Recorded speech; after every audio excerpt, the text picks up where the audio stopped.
everyone, a very good morning to all our viewers watching NewsX. I'm Kriti Mehta. Our top focus remains on Bangladesh, which is currently holding its election. The Bangladesh general election is underway today, February 12, marking the first national vote since the dramatic student-led uprising that ousted former Prime Minister Sheikh Hasina in August 2024. With over 127 million eligible voters casting ballots amid tight security, this poll is shaping up as a high-stakes battle for influence, a geopolitical proxy fight where global powers are maneuvering behind the scenes. But the real drama extends. Diplomats, including the ambassador, have held meetings with Jamaat leaders that Amir Dr. Shafiqur Rahman, discussion including on elections, reforms, and even expressing interest in building friendship. On the other side, China has deepened its footprint under the interim government led by Nobel laureate Muhammad Yunus. Chinese envoys have also reached out across parties, including to BNP and Jamaat leaders, ensuring Beijing's strategic interests endure no matter what the winner and who the winner is. Now, as polling continues, the outcome could redefine Bangladesh's foreign alignments. All right, viewers, those are the latest details that we are picking up as far as elections in Bangladesh is concerned. Voting there is underway. And as far as the turnout is concerned, interesting details we are expecting. This is the first vote since Hasina's ouster, and over 127 million voters are eligible to cast their votes. Of these, 3.58% are first-time voters. 8 lakh expatriates are also going to be casting their vote. Fighting for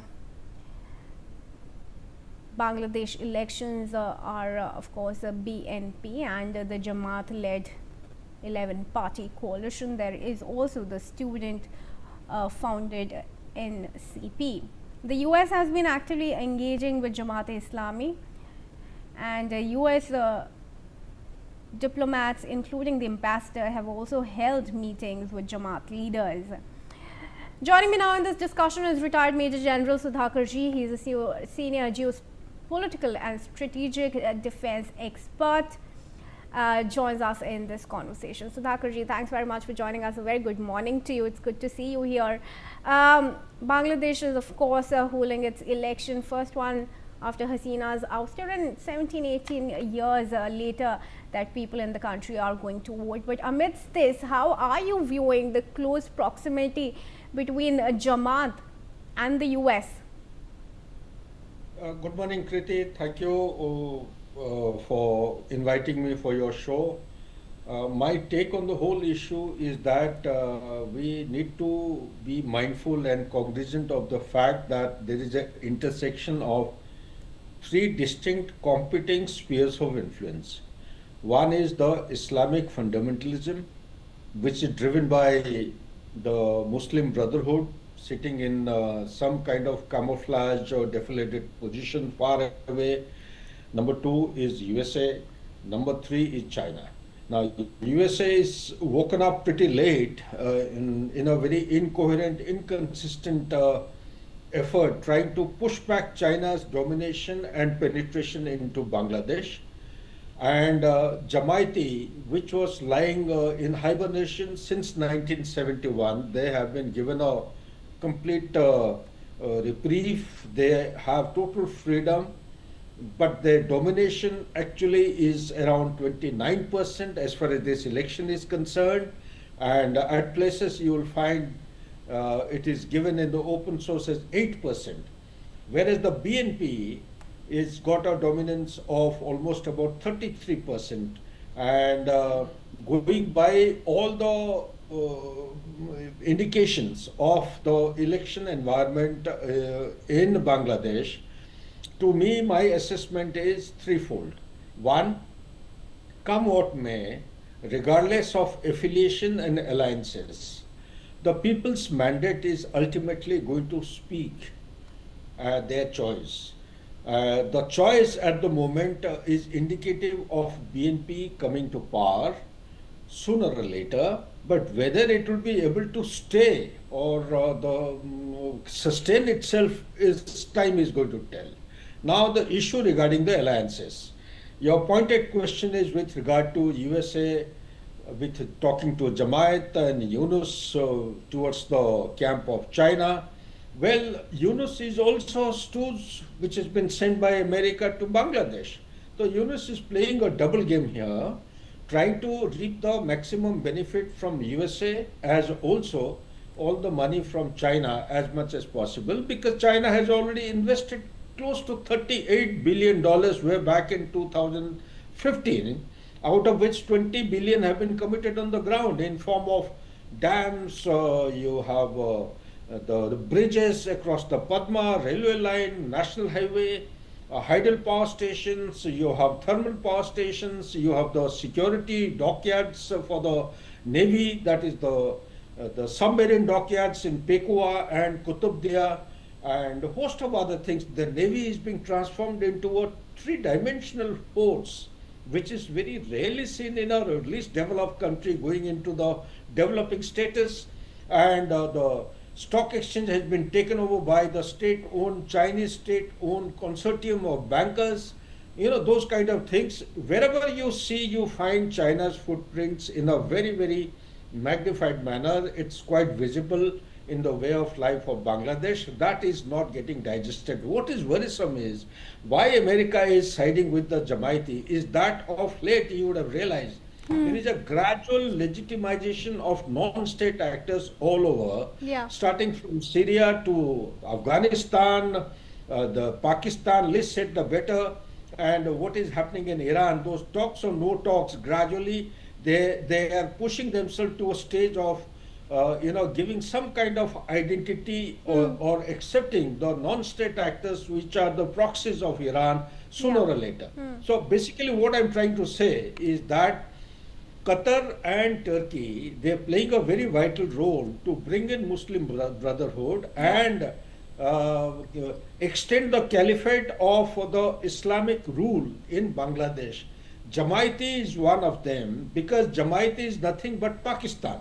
So Pakistan is already on the it's a puppet, it's on the lap of America, and taking help of Pakistan, USA is trying to make deep inroads into Bangladesh. I really can't predict at the moment whether Jamaati will have some kind of a success story in this election. It is anybody's guess. BNP, going by the people's indications, is most probably going to lead the race, and we have to wait for the results to come out, and till then we have to hang fire. Back to you, Kriti. So Dhakarji, should Jamaat come to power, which is being touted as the scenario that the sway, it has the sway in these elections, how much independence will Bangladesh really have? Will it end up really being a proxy of the US deep state or China? Excellent question you have asked. In fact, this is the issue which all multimedia mainstream channels must actually focus on. Point is, we need to understand, look at Bangladesh. Bangladesh is, they are Muslims, but Bangladeshis are different. They are a Bengali speaking people. They are not like Pakistan Muslims, who are driven by the cultural heritage and the lifestyle of the Arabic and the Persian Muslims or Islam, and they have got the sway towards in favor of these two religions that I have said, the areas that I'm talking about. Bangladeshis, they are more leaning towards the Sufism. They are a peace-loving kind of a people. It has to be understood that the Bengali Muslims are far, far different. That is why the conflict took place in 71. That's why Mujibur Rahman, despite having had a thumping majority, people in Pakistan, West Pakistan, were not prepared to accept. That is why the two-nation theory, they still keep on blabbering on that issue.